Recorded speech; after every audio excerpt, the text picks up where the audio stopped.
Tim Hague grew up in the United States and has lived in Canada for the past 30 years, which is why we were joking about the temperature.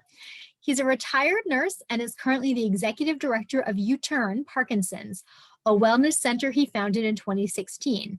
Tim is also the co-founder of PD Avengers. In his spare time, he's a Parkinson's advocate and motivational speaker.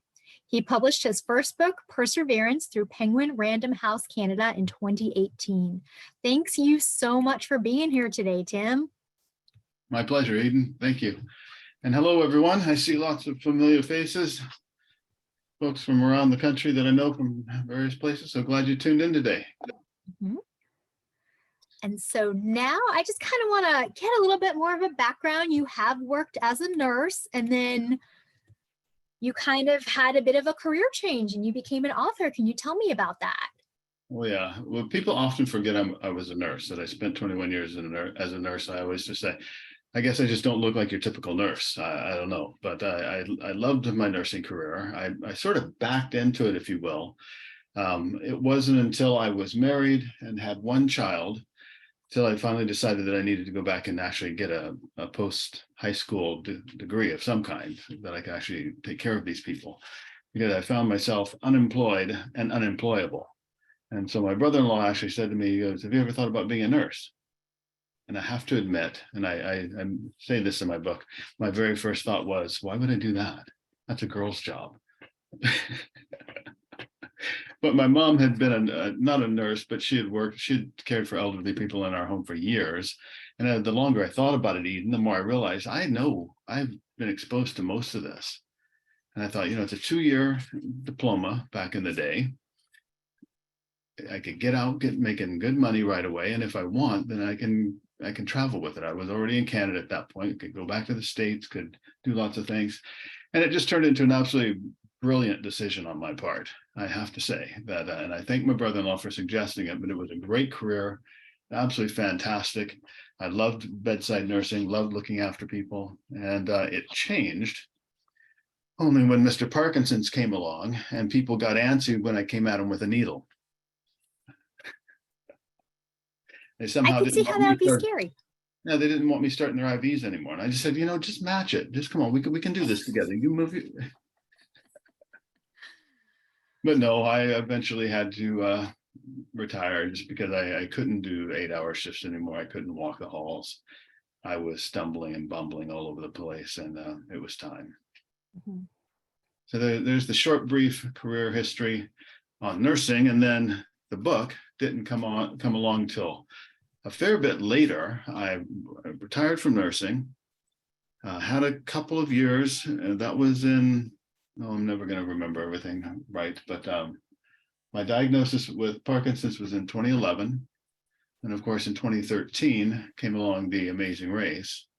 And out of The Amazing Race came the book.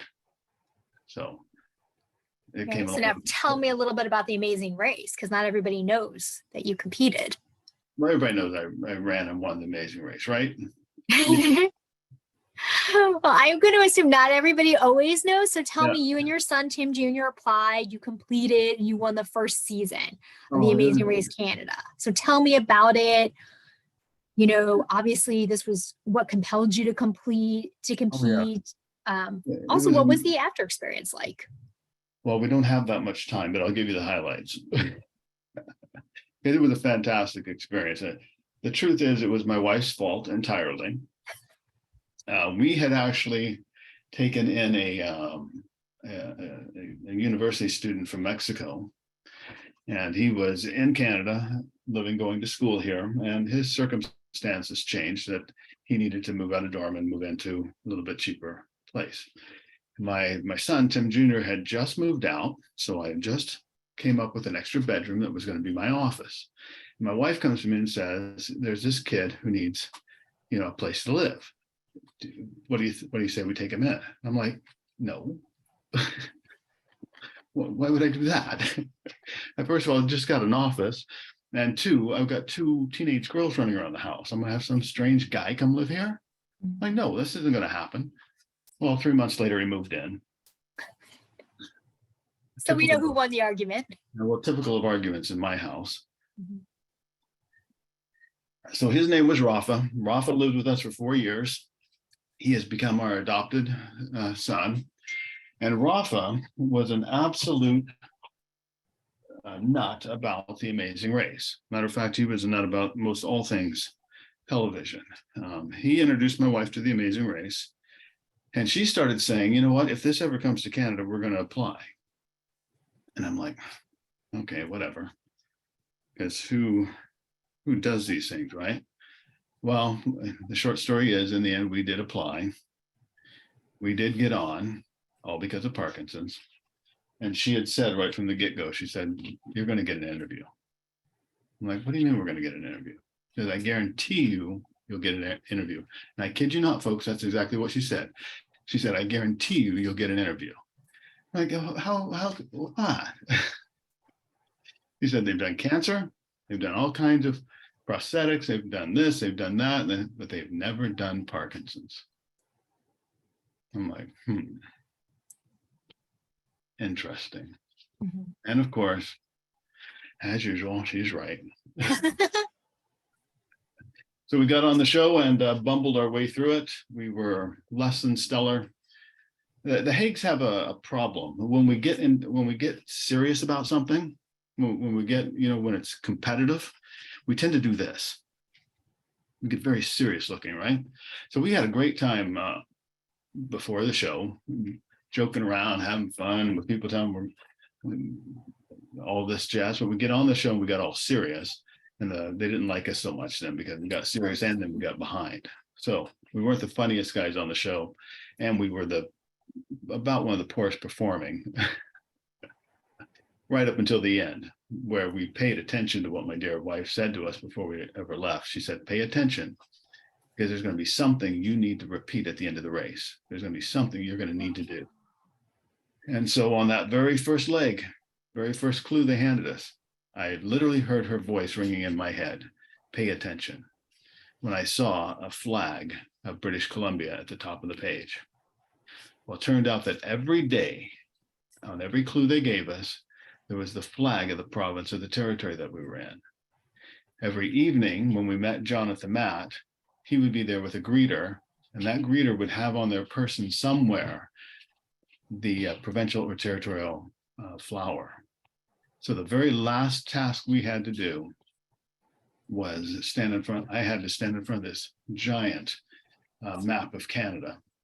And I had 2 sets of placards, and I had to place on that map the proper flag and flower for every province and territory that we were in. There was only one guy who got it done. The old guy with Parkinson's.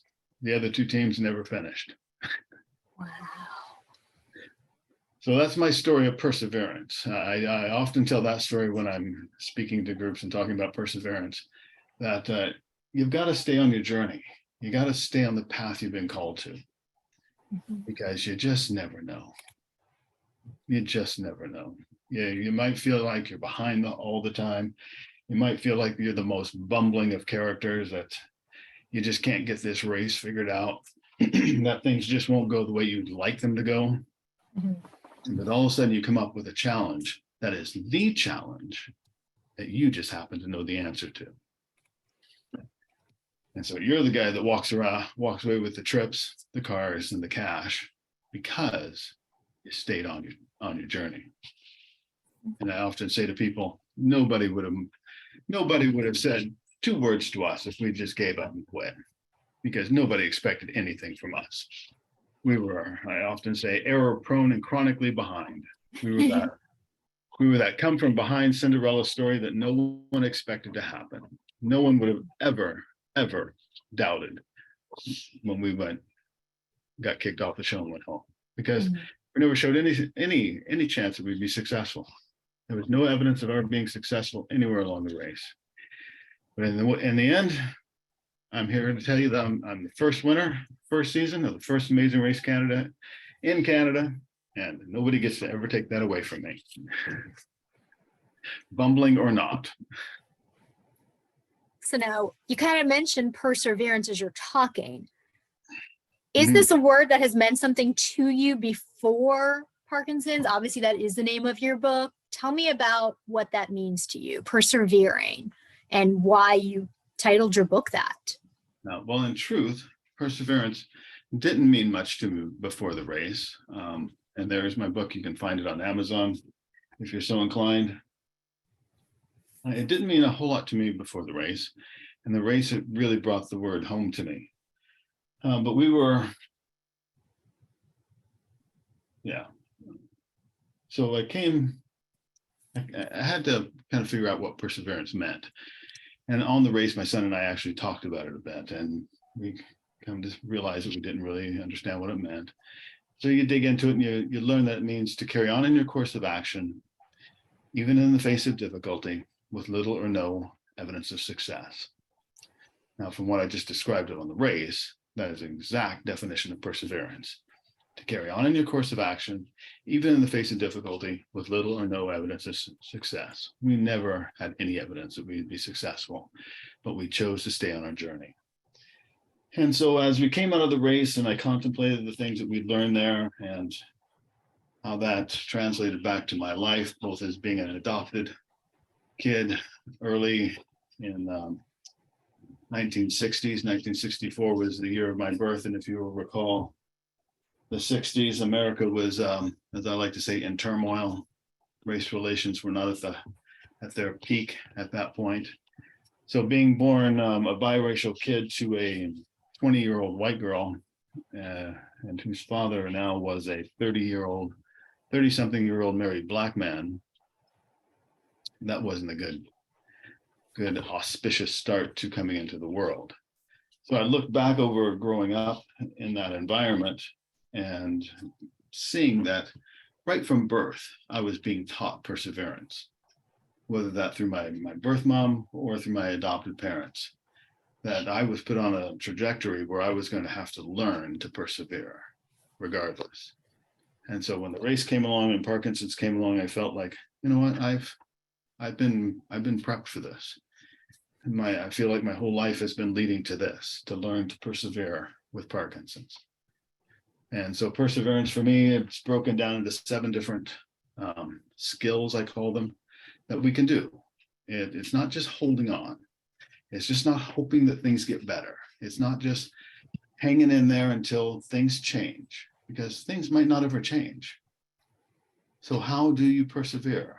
Well, there are 7 skills that we can tackle, that we can learn from, that are positive, progressive, that will take us somewhere and allow us to live better than we would have ever lived otherwise. And so one that I share often is let go of the happiness myth. And my wife still doesn't like that title, but I do. But let go of the happiness myth. And happiness, we often say, people ask us, what do we want for our children? And our knee jerk is almost always, well, I want my kids to grow up happy. Do you really? Happy? Because I define happiness as a ice cream on a warm summer day. Mm-hmm. And that's very nice. But what happens when my crazy lady, Bella, my dog, comes along and knocks my ice cream out of my hands and it lands on the ground and she starts eating it? Well, she may be happy now, but I'm not so happy. So happiness tends to be based on our surroundings, our outward mm-hmm. world. How are things around us going? Yeah.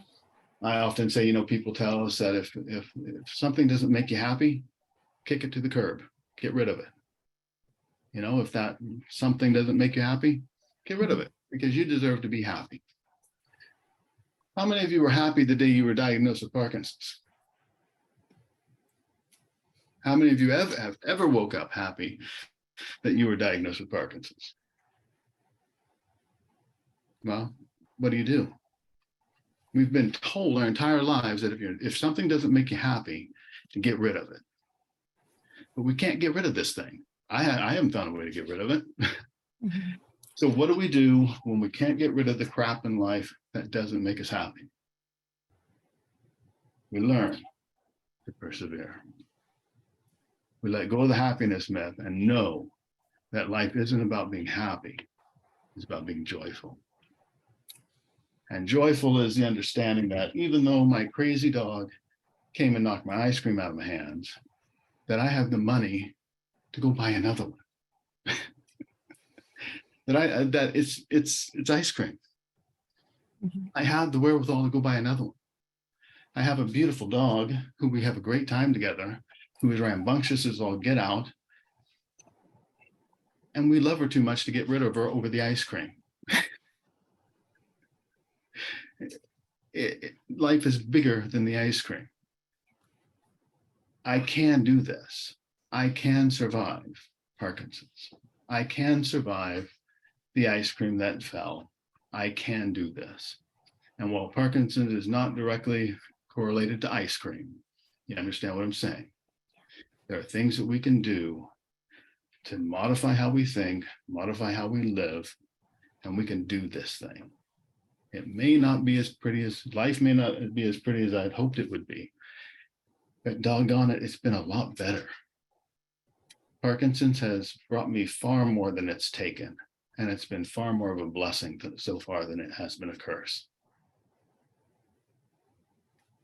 Now, you just talked about one of the skills, but there are 7 in the book. Are they all kind of standalone? Could you elaborate a little bit more without giving away the whole book? Because I do want people to read it, but I'm curious about the other 6 skills. Is it kind of a partnership together, or are they kind of standalone? They're kind of standalone.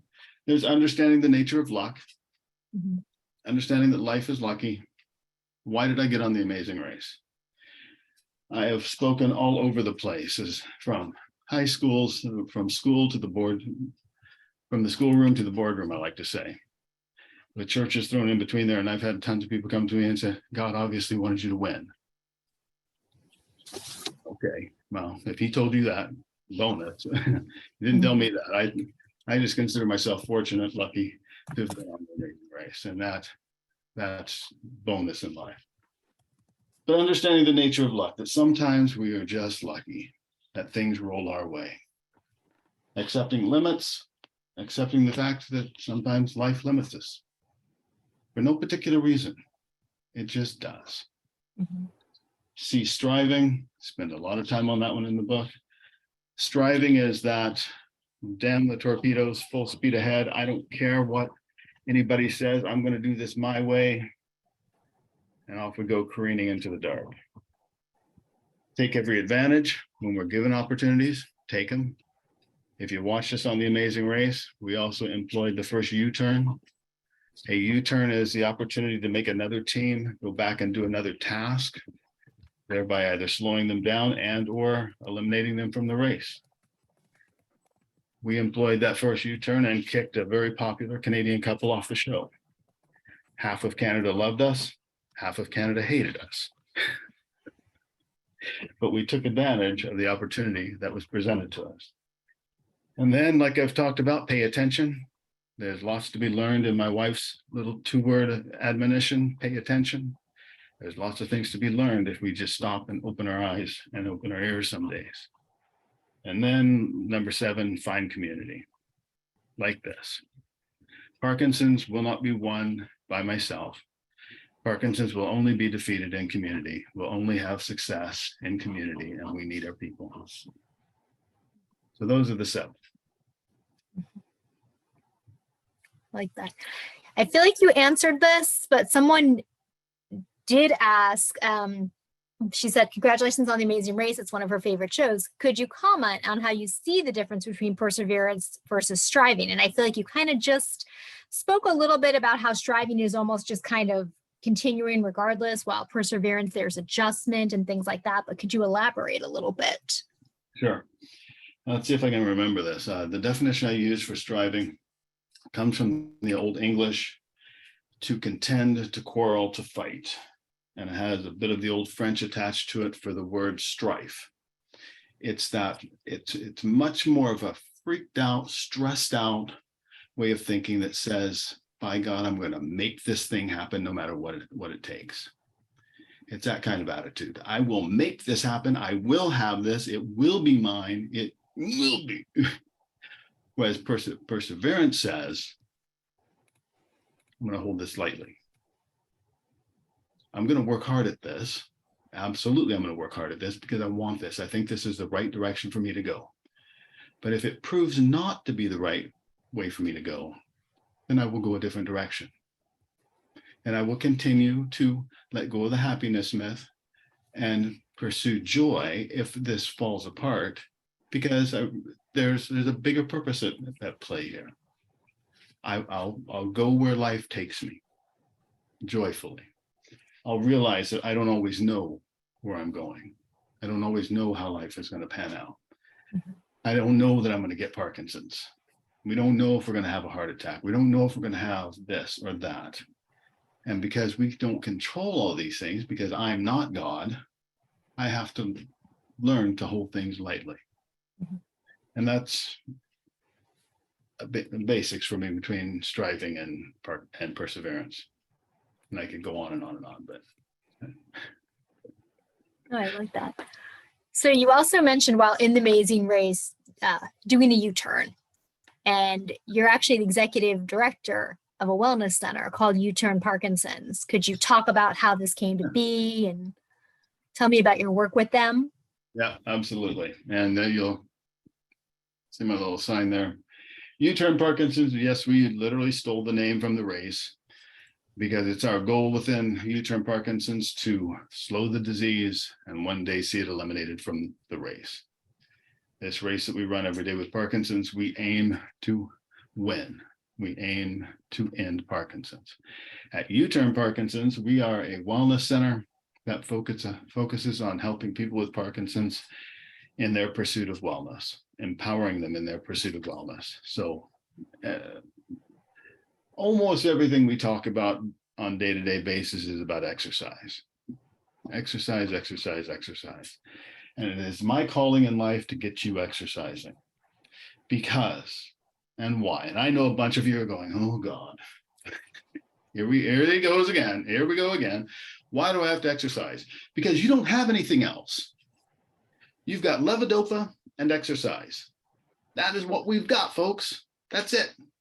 That's the hand we've been dealt. You say, well, what about, and there's a few other meds that, what do they all do? They help levodopa. They help enhance the fact that we don't have dopamine. They enhance our sentiment. We have been dealt a crappy hand with Parkinson's. We have a gold standard to treat it, levodopa, and exercise. That is it. So I ask you, how many of you took your meds today? How many of you exercised today? Awesome, lots of hands. Thrilled to see that. Exercise is medicine. It has been proven. It is proven. It is proven that high intensity exercise will slow this disease. It will. It will make us better. So I have to tell you, if you're not exercising every day, 5 days a week, you're not taking your meds. And how crazy would you say somebody is who's not taking their meds? If somebody came to you and said, my Parkinson's is so bad, and they're not taking any meds, they're not taking their levodopa, they're not doing anything, you'd think, And that's exactly what I think every time one of you tell me you're not exercising. I think,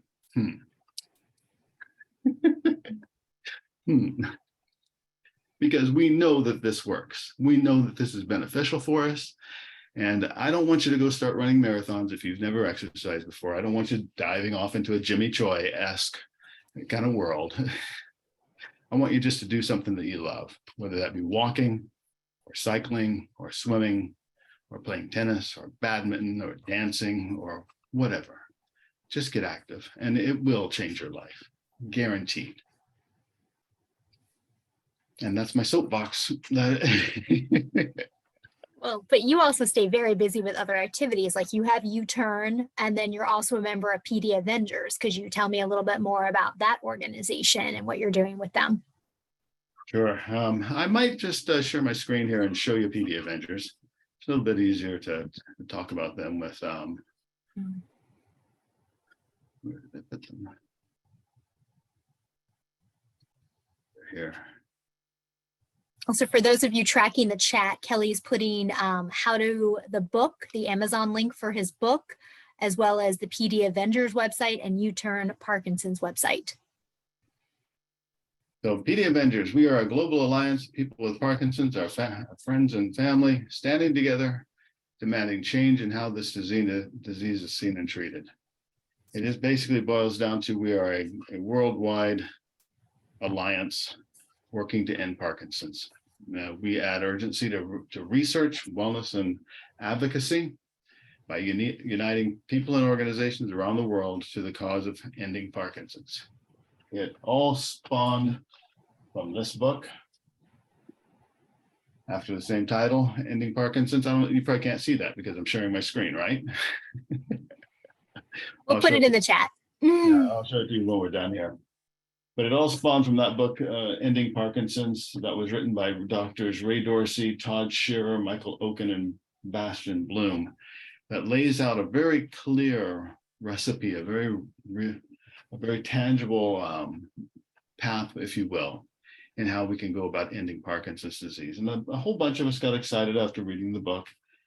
Probably 15, 20 of us came together after the last World Parkinson's Congress in Kyoto. And we said, we have to do more. There has to be something more that we can be doing to take on this disease and actually bring an end to it. And so we started talking, and the more we talked, somebody said, we sound like trying to be a bunch of superheroes, trying to rid the world of evil. And somebody said, yeah, we sound like the Avengers. And somebody else said, yeah, the PD Avengers. And well, it stuck. So if anybody's out there wondering, what are you trying to avenge? Well, we're not trying to avenge anything. It's just PD Avengers is like saying you're trying to be Batman and Robin or Superman. They're just superheroes that want to bring an end to this disease. And we do that by advocating for wellness, advocacy, and research. Doing things like in the US Senate last year, PD Avengers played a role in seeing a bill introduced that would, well, I'll read it there. As Ted Thompson says from the Michael J. Fox Foundation, is the most comprehensive, boldest, widespread piece of legislation specific to Parkinson's disease ever introduced in the history of the U.S. Congress. Because what it would have done, it didn't make it through that session of Congress. It's going to be reintroduced this year. But what it will do when it's passed, it will put Parkinson's at the forefront of healthcare. That every year, Parkinson's has to be addressed. It will be asked in Congress, what have we done to end Parkinson's disease this year? Does there need to be more money put to it? What needs to happen to make this happen? HIV has been there. Many other cancers have been there. Lots of diseases have have gotten that kind of attention in the U.S. Congress, but Parkinson's never has. This piece of legislation puts us at the top of the list with all the rest. And that is fundamentally important and hugely, just a huge success. We're so thrilled at the part that we've played in that. We do other things, Straight Talk, worldwide webinar that comes out of Parkinson's Europe. We talk about things from around the world because we want to see equitable access to wellness, advocacy, and research around the world.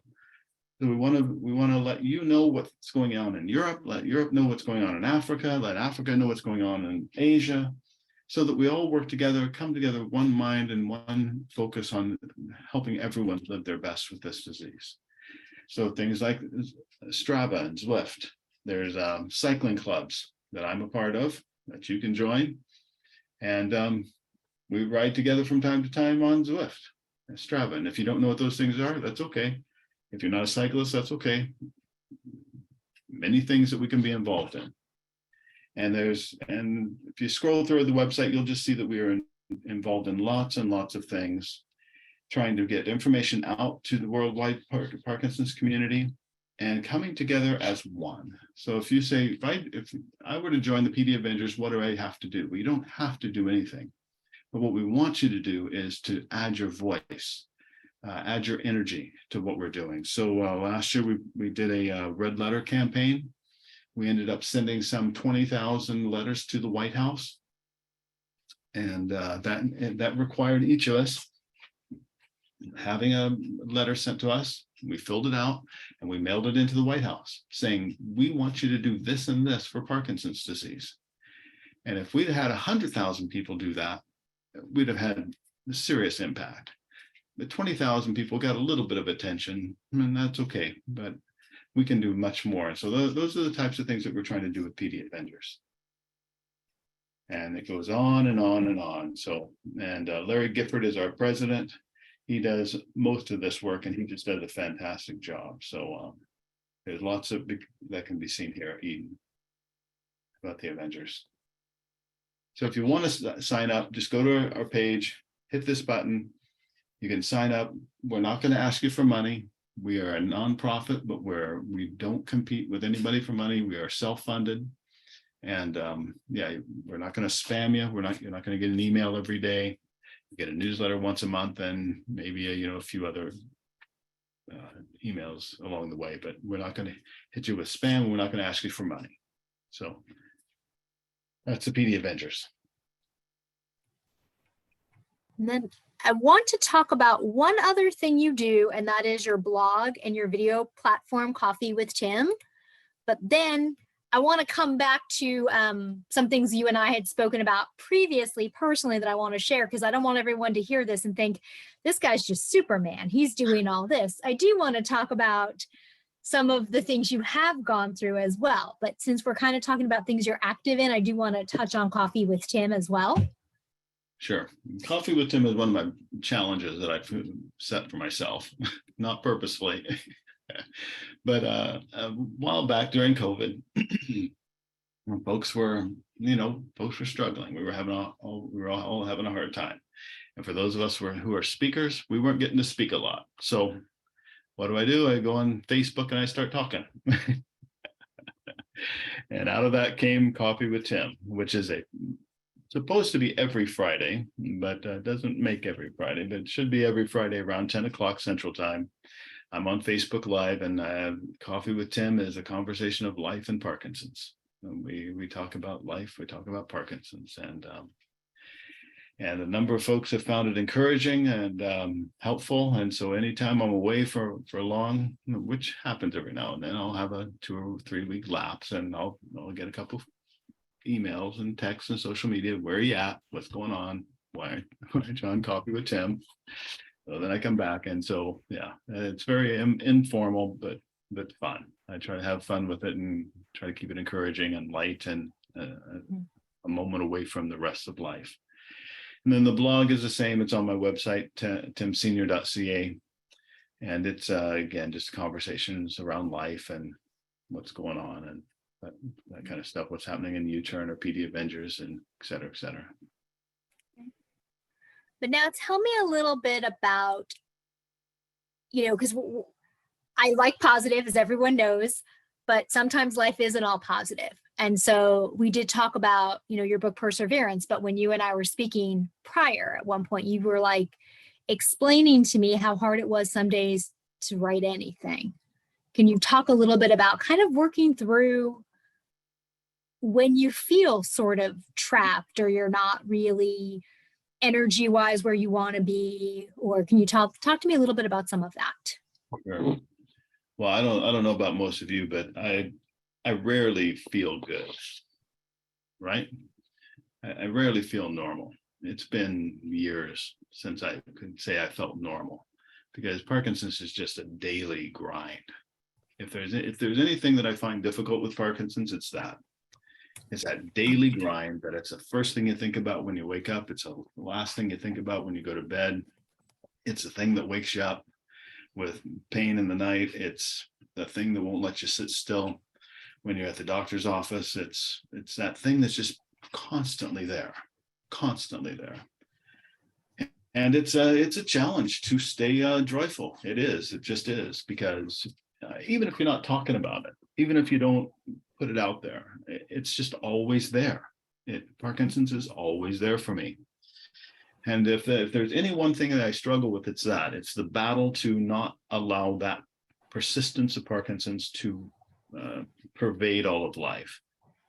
And that can be challenging, so that when when you do sit down to write, and when you sit down to do whatever work you're doing, my first tendency can be to come at it from a negative, and you have to, I literally have to stop myself and say, no, that's not the way we want to do this.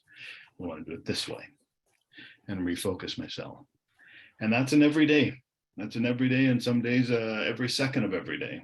And it's just challenging. I mean, I was diagnosed at 46, and I appreciate that the doc said that, you're not going to die from this. You're just going to live one hellishly long life with it. And you'll forgive my bluntness, but that's the way it feels sometimes. That's just the way it feels. It's like, okay, you're not going to die from this, but yeah, it's going to be a long life with this.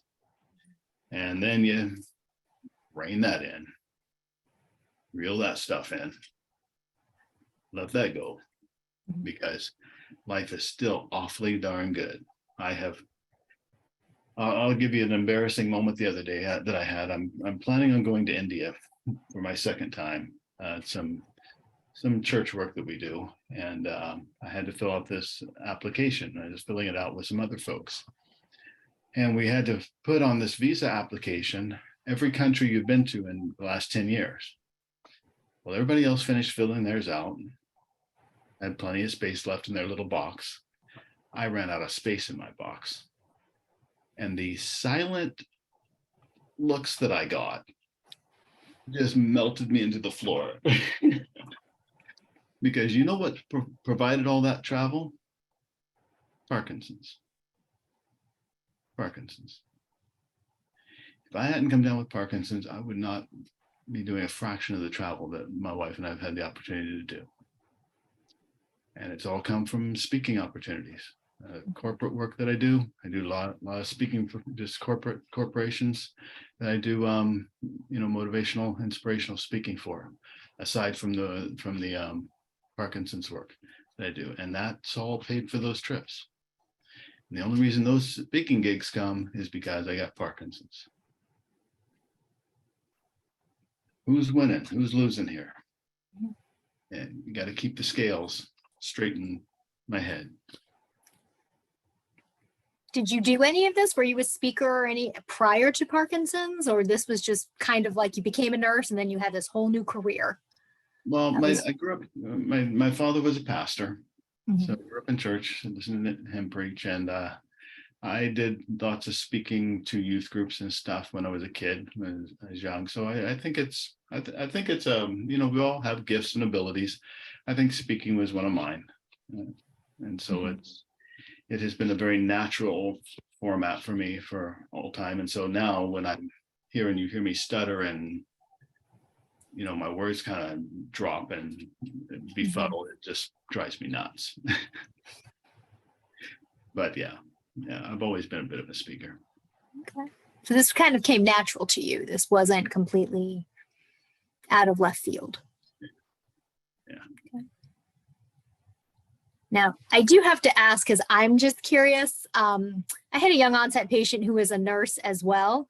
And so when she was diagnosed, she was almost relieved because she was convinced she had a brain tumor.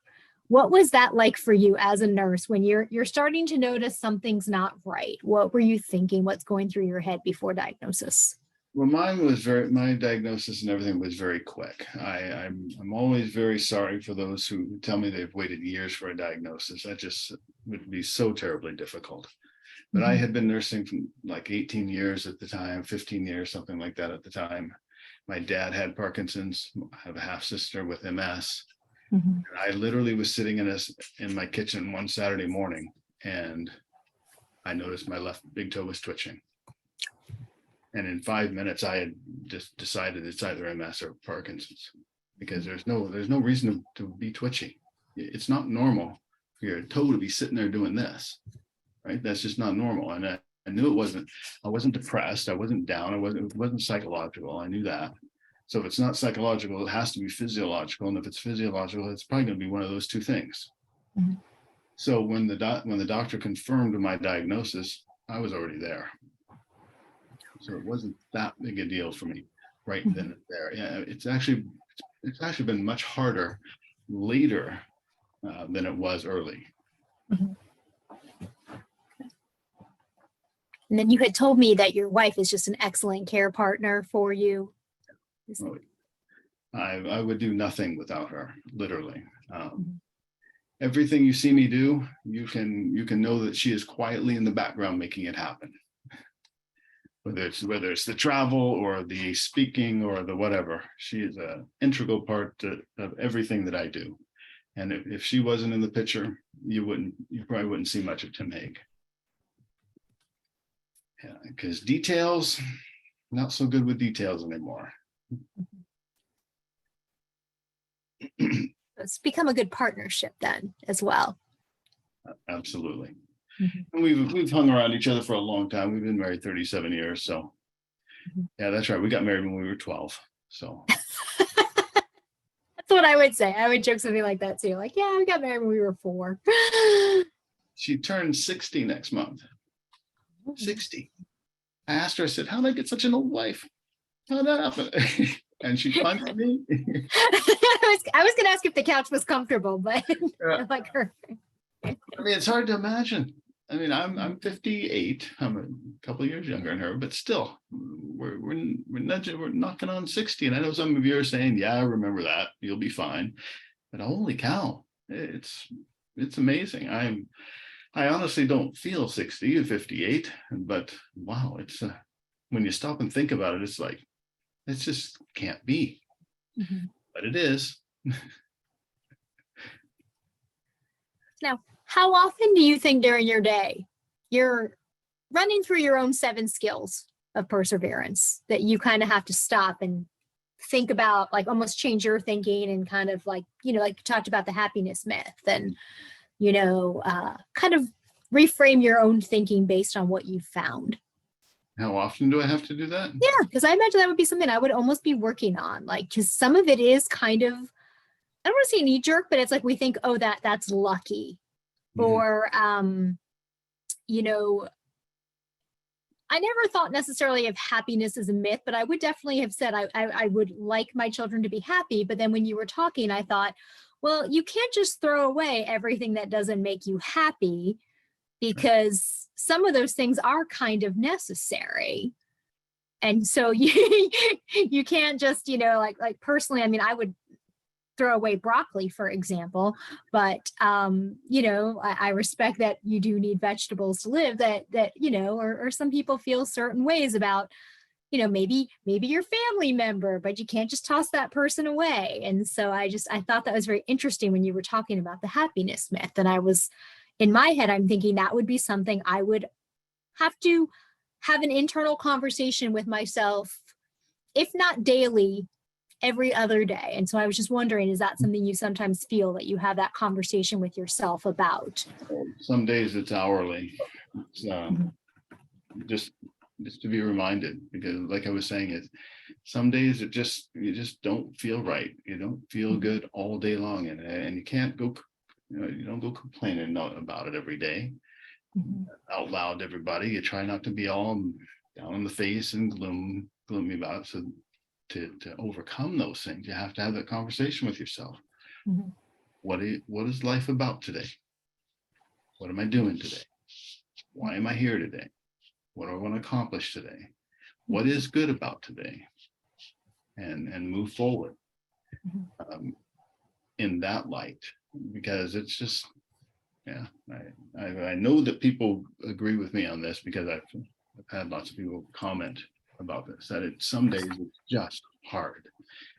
Every minute of the day is just plain hard, and you can't find anything good about it, but you know that there is. So you have to go looking for it. You have to make yourself go look for it. And then you find it. And some days you don't. Some days it's just bad. Front to end, full stop. You wake up bad, you go to sleep bad. The next morning you wake up and you do it better. And you just accept that that's the way life is some days. Now, somebody asked me to ask you, what is your exercise of choice right now? Do you have a specific exercise you really enjoy or that you think works well for you? I've always said that if I had to give up everything but one thing, it would be my power stretch. And I call it power stretch now instead of yoga because all the guys in the room go crazy when I say yoga. But it's my power stretch. It is the stretching and the strength training that I do that doesn't have a whole lot to do with weights. It's just body weight. There's lots of yoga in it, but I work on my core. That makes all the difference in my life. That makes a huge difference. Now, the hard bike riding, I go bike riding on the weekends, and we cycle outside year round here, even in the snow and the cold. And when we go hard, that's good for me. I feel really good after that, and it makes a difference. But the stretching and the strength training, I would give up everything else before I gave that up. That makes a huge difference for me. I walk better. I get around better. Everything just works better when I'm doing that. Do you do it every day? My routine is that Mondays I go to class at U-Turn. I go to our Golden Gloves. Tuesdays will be a stretch day. Wednesdays will either be a stretch day or I'll do our online class, our power stretch online with U-Turn.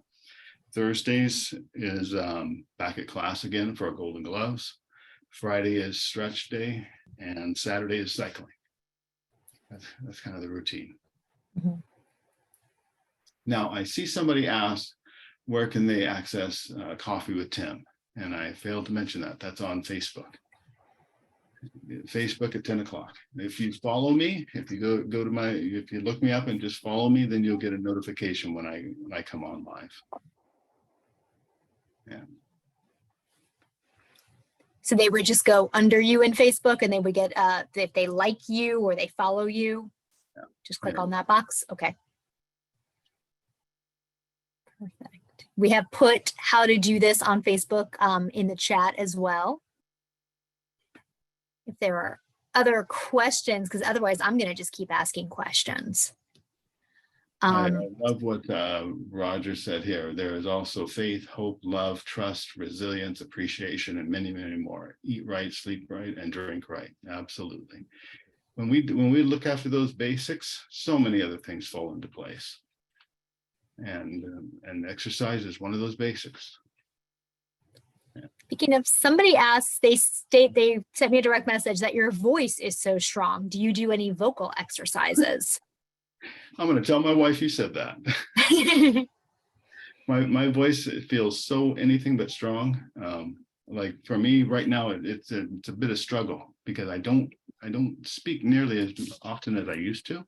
And it's work to do this for me now.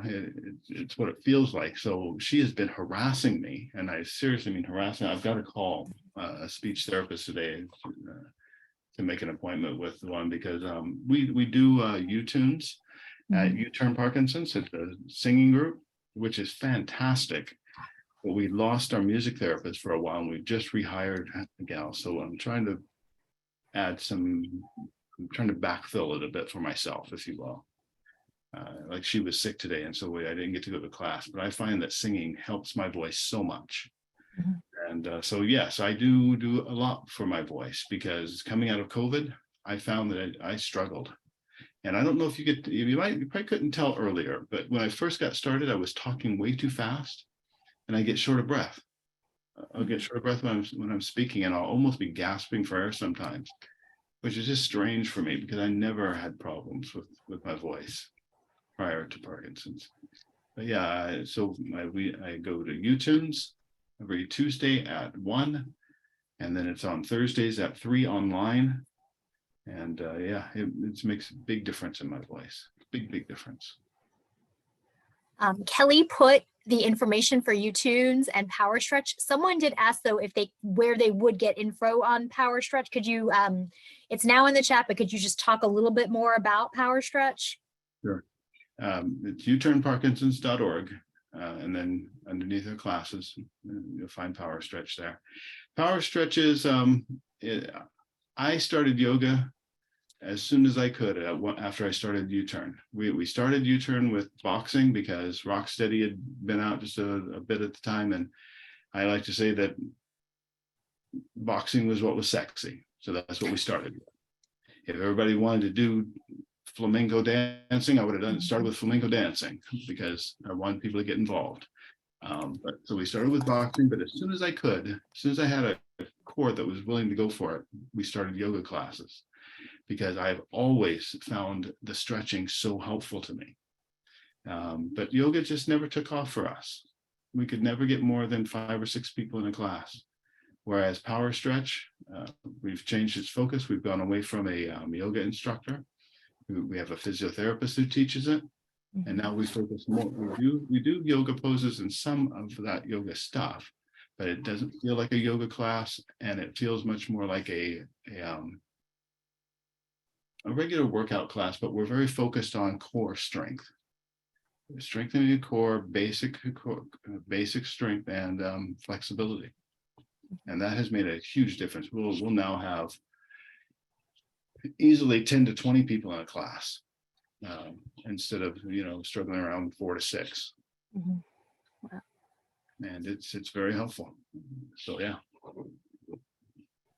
Now there was a question because pickleball is becoming all the rage, as you say.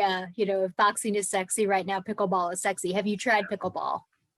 I have not tried pickleball. I just haven't had time. I've never been a racket sports kind of guy that much. It just hasn't got my attention. I'm sure I would love it if I went and did it. There's very few sports that I don't enjoy playing, but I just haven't got around to it yet.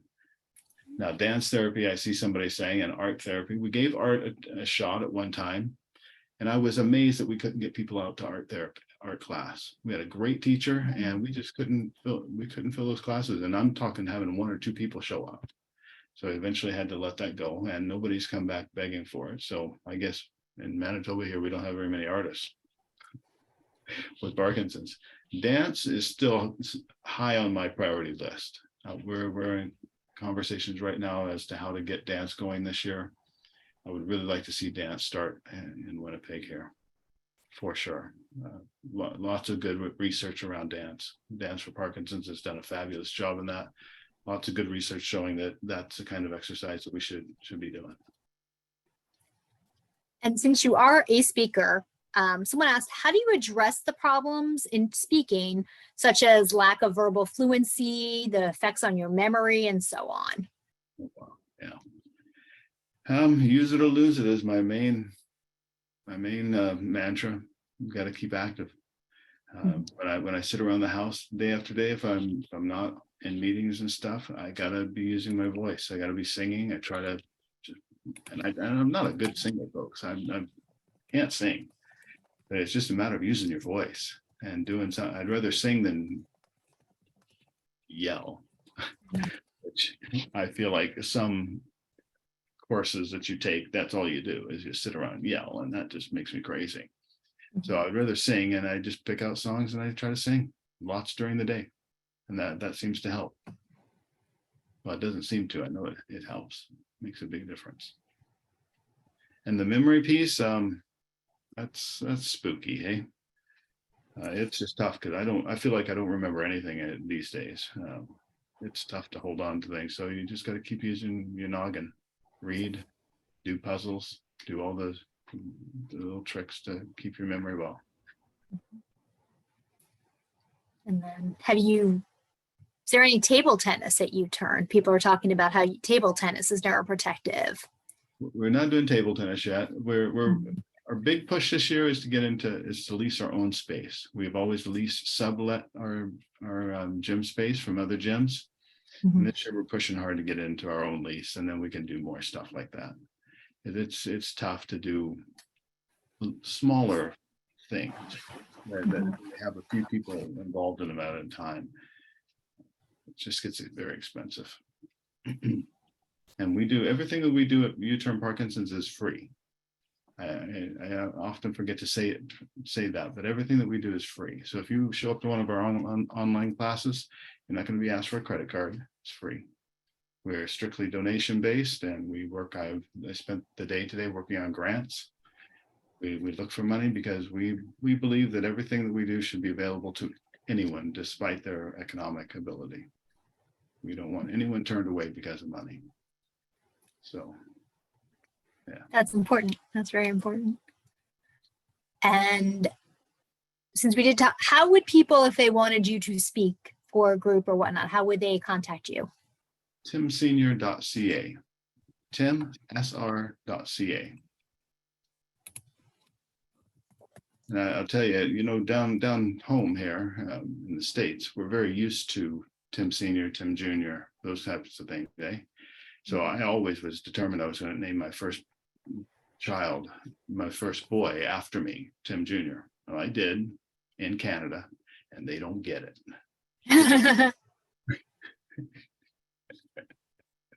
They do not get it. It's just, it is a straight up nightmare having your kid named after you, because we have the exact same name, Timothy Max Hague. And it just, in Kansas, no sweat. There was juniors, seconds, thirds, all over the place, right? Up here, they just, yeah. It's different. It's different. Well, Tim, we are so grateful you spent your time with us today. For those of you who are looking, there's a lot of information in the chat. We always encourage you to save your chat. The link for Tim's book is in there, the link for PD Avengers, the link for U-Turn, how to get in contact with Tim, as well as the Facebook group, Coffee with Tim, all in the chat.